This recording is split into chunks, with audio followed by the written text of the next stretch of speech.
3 a.m. on a Monday morning and I'm getting myself ready to go to work for the week. I've got all my bags packed up and I'm just going to get everything in the car and make my way down to the track.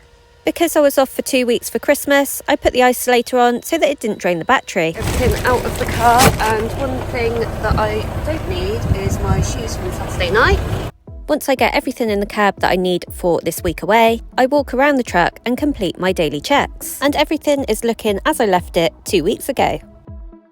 Everything's packed away now. I've got my cup of tea that I've brought from home and we need to go up to Liverpool. This is my first day back in 2 weeks and this is the first time probably since I was about 14 that I've had 2 weeks off over Christmas, and it feels really weird.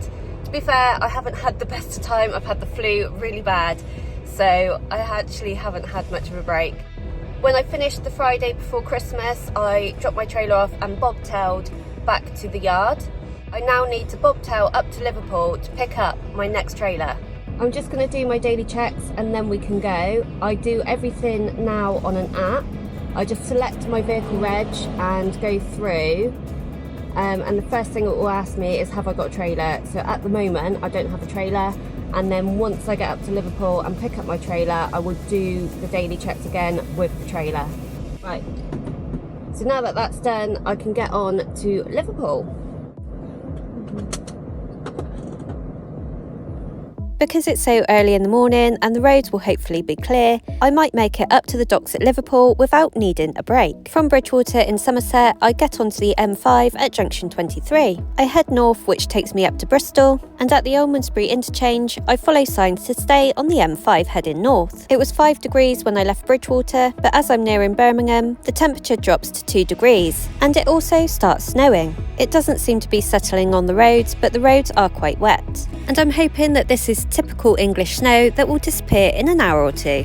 I head on to the M6 and it looks like the snow is getting worse and is also slowing the traffic down in front of me. I head on to the M56 and I'm only around 30 miles from the docks, but because of the slow traffic on the way up because of the snow, it's looking like I might not make the docks in my first 4.5 hours driving. And then I hit some more traffic and now I know that I won't make the docks in my first 4.5 hours driving, which will mean that I will have to take a 45-minute break before I get there. Chester Services is coming up just in front of me, so I head off the motorway and head into the services, or at least I try. Because the M56 is not moving in the opposite direction, it's causing congestion on the roundabout. But eventually I get into the services and find a space so that I can take a 45-minute break. Right, finally, I'm in the services. From the yard up to the docks, it's a fine line to whether I make it or not, and you have to have a completely clear run if you want to make it. Unfortunately, today with the snow and the traffic, that hasn't been possible. So I've had to pull into Chester Services for a 45, and then I can get on up to the docks, pick up my trailer. I'm taking that to the NEC in Birmingham. Looking at the traffic going the other way, I might have a few problems. I've just popped into the services for a coffee. But when I got back to the truck, I noticed something odd with my number plate. It seems to have collected quite a bit of snow. It's become quite compacted in there, but I managed to dig it all out and push it back. I've just attempted to have a little nap while I've been stuck here having a break. And part of the reason being is because I got a smartwatch for Christmas and it tells me how much sleep I have during the night, and last night I had 3 hours and 15 minutes. It's probably why I'm always tired on a Monday. I know that sleep is quite important and I know I don't get enough of it, so hopefully with this I can monitor a bit of my sleep. My 45 minutes is up now. I'm going to make my way down to the docks to pick up the trailer, and it's looking like it's around 31 minutes to get there. However, coming back the other way down to Birmingham, it does look like there's quite a lot of traffic, so I'm hoping that by the time I've got into the docks, picked up my trailer and come out again, it will be a lot quieter. Heading in and out of this services, I have put the air up on my truck, as there are quite a lot of tram lines and potholes, and I don't want to damage my splitter. As I head up to the roundabout, I notice that it's a lot clearer than it was 45 minutes ago.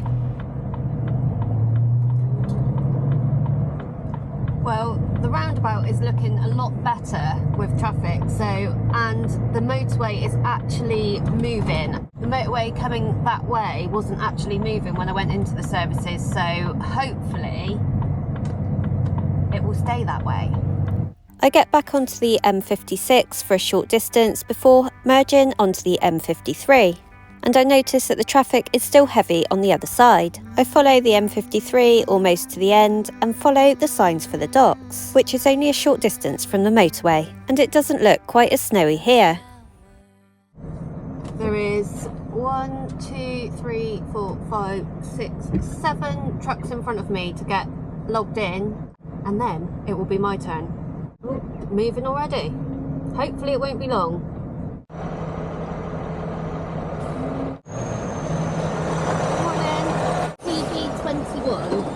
I need to give over some information and give some details of the trailer before I go and pick it up. Yeah, thank you. Alright, perfect, thank you.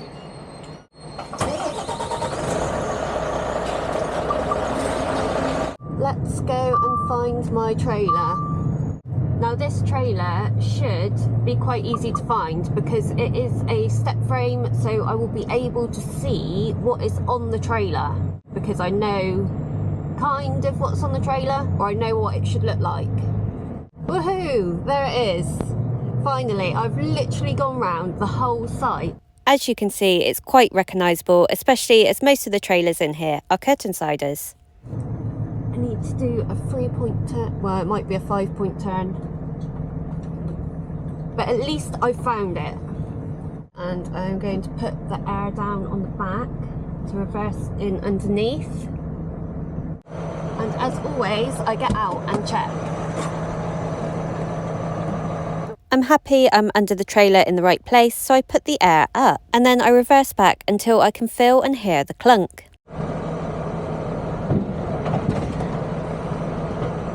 Do 2 little shunts forwards. Make sure that the pin is in.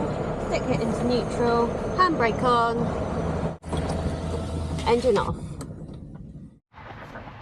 I am going to treat myself to a new pair of gloves because mine have managed to stay wet for 2 weeks. Normally they dry out, but clearly hasn't been warm enough. So the first thing I do, put the clip back in. That is a requirement. My number plate, as you can see, is still there, thank goodness. But whilst I'm bobtailing, what I need to do is put away all of my Susies so that they're not clanging against the paintwork. I also have a towel to put down to put all my Susies on. And as much as this is very much a working truck, it's a working truck that gets looked after as best as I can. I've also got the number plate in the side locker as well. Once you get into a routine of doing the little things that look after the truck, it doesn't actually take you any longer, it's just second nature. And just being aware of your movements around the truck.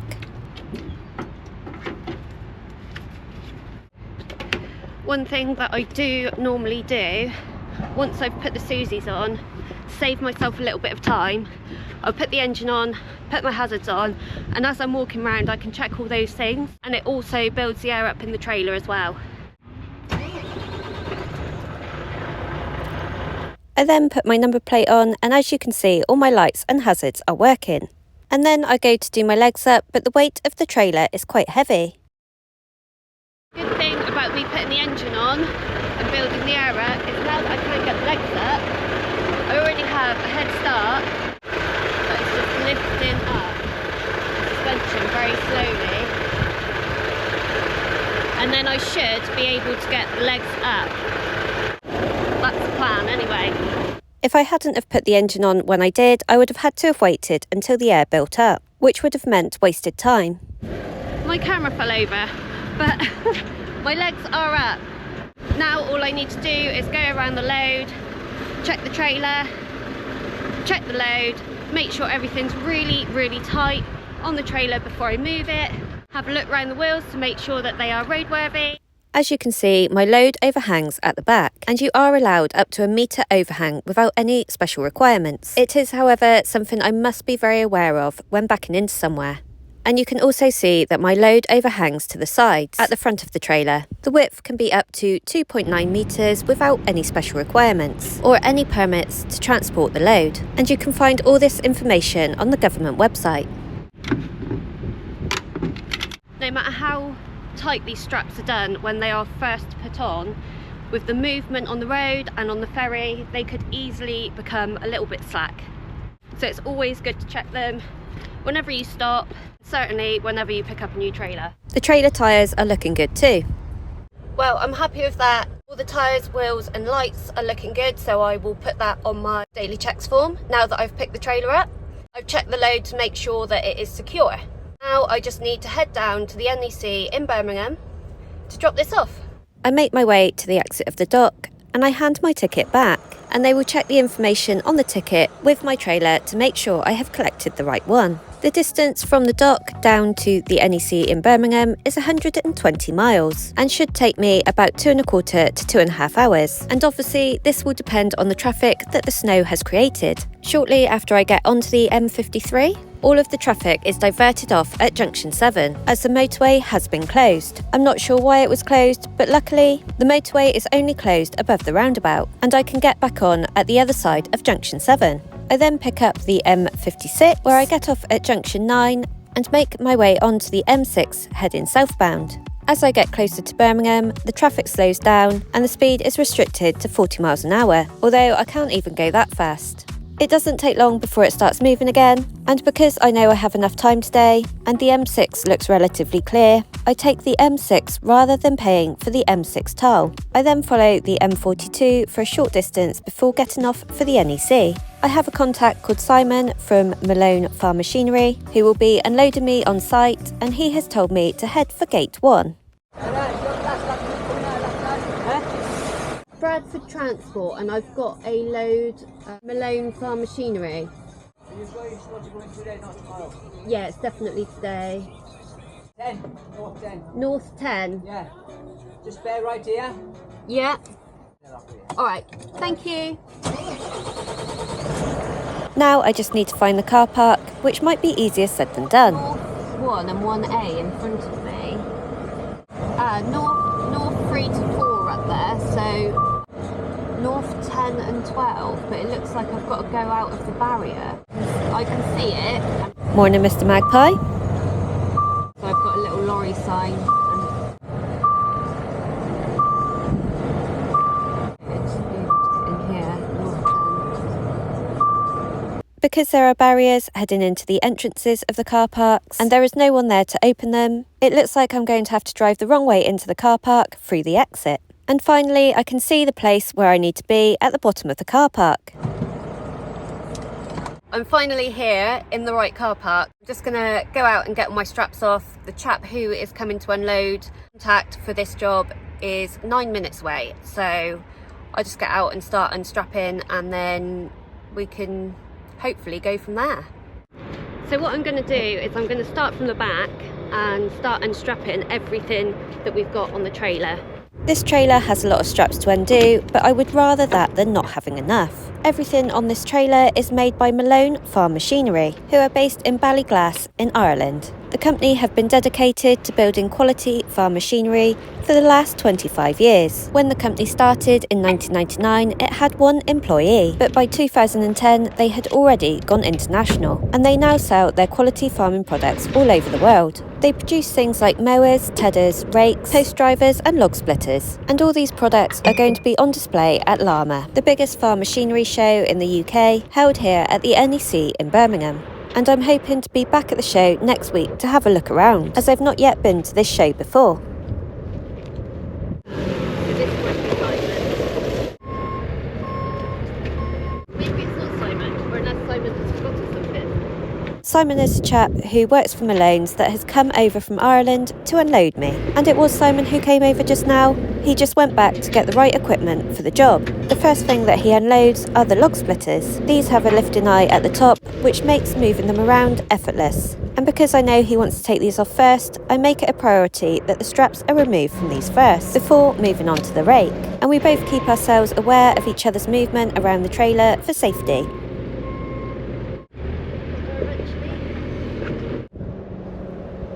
some of the log splitters need to be pulled away from the rake before they can be lifted, so I hop up onto the trailer and give Simon a hand with it. With a bit of teamwork, they're off in no time.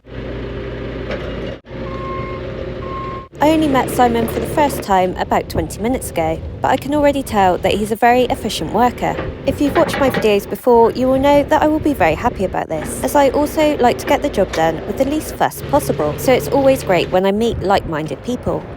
I've already removed quite a few ratchets and straps, but I still have quite a few to go yet. So whilst Simon is away, dropping off the products that he's just removed from the trailer, I carry on removing the ratchets and straps as quickly as I can, so that hopefully I can keep up with the bits that he wants to take off next.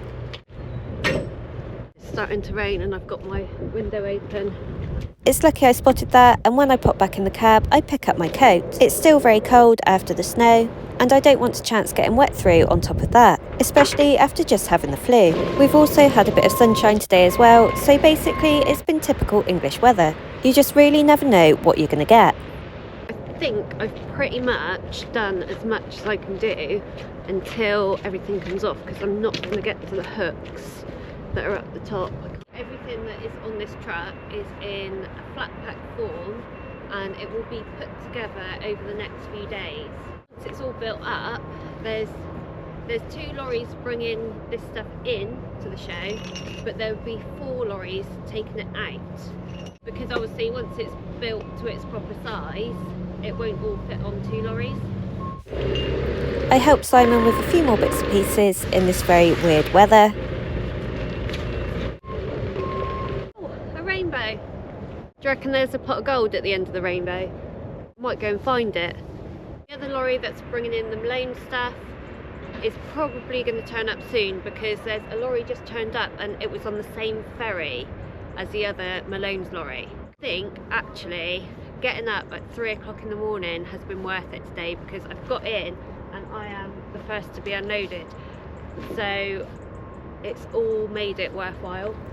And with that, even more lorries are turning up to be unloaded. Sometimes you can get up really early to try and stay ahead of the game, but it will all go wrong and you'd wish you'd had an extra couple of hours in bed instead. But today that's not the case, and I'm really glad I made the effort to get up early, as it's all been worthwhile. Let's hope the rest of 2025 goes as smoothly.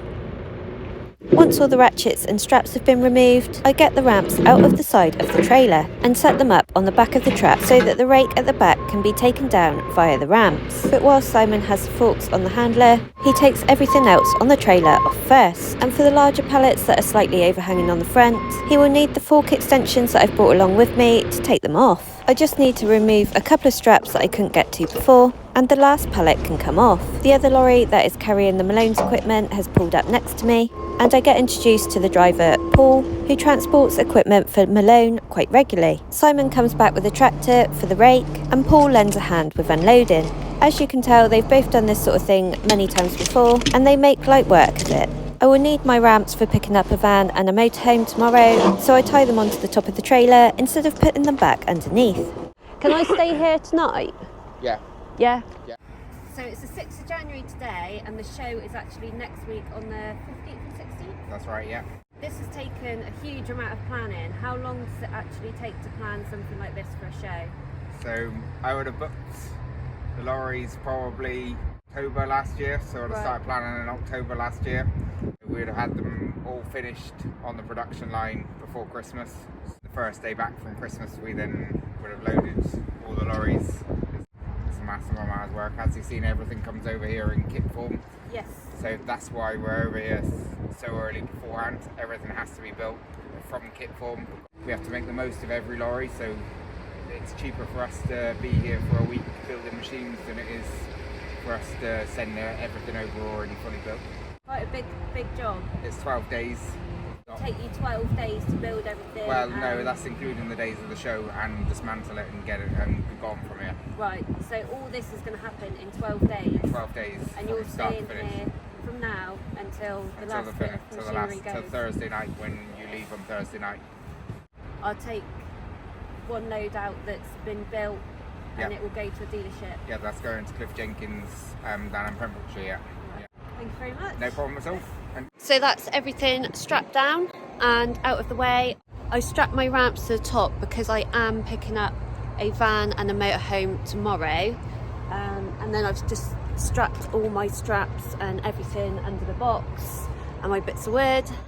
What I'm going to do is I'm going to stay here tonight because I'm 15 minutes away from a 13-hour day, so I might as well stay here, have 11 off. I've got to go to Gloucester tomorrow to pick up the van and the motorhome, which will give me plenty of time in the morning. I can start any time from 4 o'clock. I won't even have to start that early. It's nice and quiet here.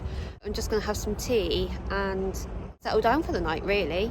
You can see there's a lot going on down here. There's McHale's over there. We've got all the Malone stuff over there. This is an absolutely massive undertaking and must be one of the biggest events in the farming calendar in the UK. Just because I've finished, it doesn't mean that everybody else has around me. Simon and Paul work into the darkness to get Paul's lorry unloaded as the temperature drops even further. Well, I'm back in the cab now and I'm starting to warm up. I've put the night heater on because it is quite cold out there today. It's like sort of 1-2 degrees. We've had some snow as well, so everything in the air is quite cold. I'm expecting it to probably be quite cold tonight.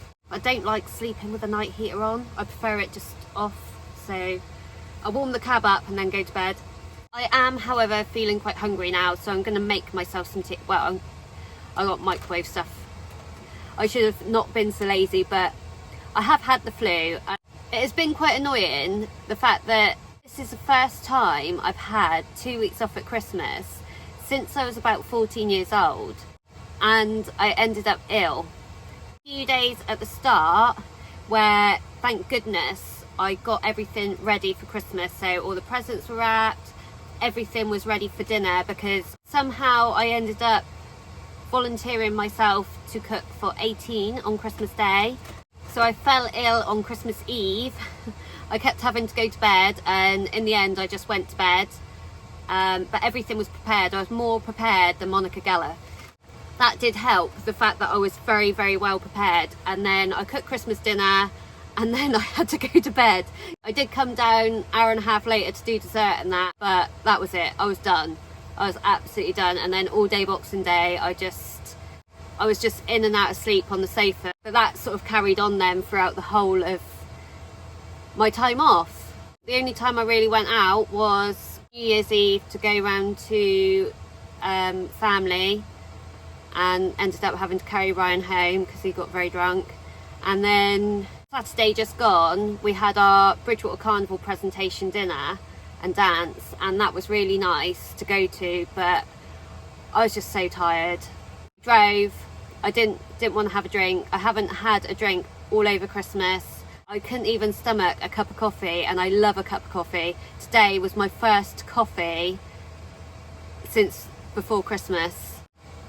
And that's about all I done over Christmas, apart from sleep, because I felt so ill. But here we are now, back at work, doing what I love. Whee! Anyway, tea time. I'm hungry.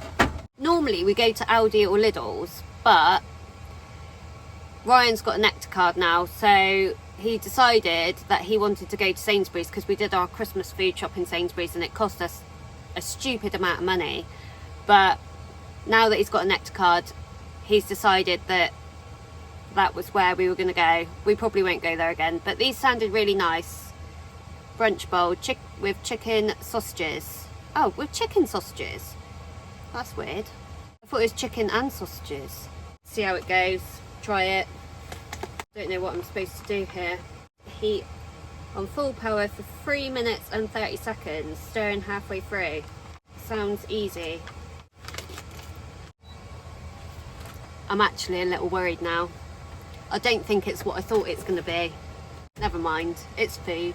This is my brunch bowl, and it is basically beans, potato and chicken sausages by the looks of things. So it's supposed to be good for you. I'm trying to look after myself better this year. I actually turned 40 in June, and I would like to get myself fitter and healthier before I turn 40. I think with this job it is so hard to keep yourself healthy in many ways. But that's kind of why I wanted my smartwatch, so that I can monitor like things like my steps. So today I have done 6,124 steps, which isn't massive. I could do with doing a few more, but unless I have this information, I don't know. It tells me my heart rate, my sleep. My sleep I really do need to work on. I'm not a very good sleeper in general anyway. Hopefully this will tell me a bit more about my sleep. I'm terrible at going to bed, knowing that I've got to get up early. Before the new year, I want to do a bit more exercise. I want to eat healthier. I want to put a YouTube video out every week, hopefully, if I can. Obviously, keep doing my job, keep doing what I like doing, finish the bits in the house that need doing. And if that's not enough, I've decided that I'm going to write a book. It's kind of been something in my head for a while that I wanted to, but I am going to write a book, and it might take me 2 or 3 years, but I am going to write a book. It's basically, it will be classed as a fiction, but there'll be a lot of truth in it. Bon appetit. I'm all settled down for the night now. It's nice and quiet here, so I'm hoping for a good night's sleep. Thanks for watching. And don't forget, you can get my merch at f28print.com.